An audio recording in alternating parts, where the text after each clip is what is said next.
গাঁটের পয়সায় কিনা একটা জমিন মসজিদের আছে, সেটাকে রাজ্য সরকার চুরি করে হিটকোকে দিচ্ছে। তাহলে বলে এটা কি উচিত করছে? এটা হ্যাঁ কি না বলুন?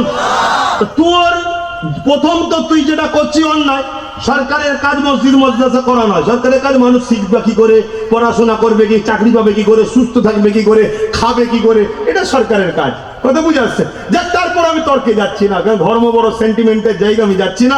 তোর মন গেছে 1100 কোটি টাকা, 11,000 কোটি টাকা দিচ্ছিস, যে এরপরও কোনো বোকা মুসলমান যদি তোর সাথ দেয় সেটা আলাদা কথা, কিন্তু আমাদের মসজিদের জায়গা তুই জোর করে কেন হিটকোকে দিবি? এই কৈফিয়তটা রাজ্য সরকারের কাছে চাওয়ার অধিকার আমাদের আছে না নাই? আর এটা চাইতে গেলে এই এলাকায় কিছু নামধারী মুসলিম সুরাতে মুনাফিক আছে, তারা বলবে ও সব কথা বলার কি দরকার। আমার তো সন্দেহ হয় এদের সম্বন্ধে, যেটা তো আমাদের জমিনে হয়েছে ঠিক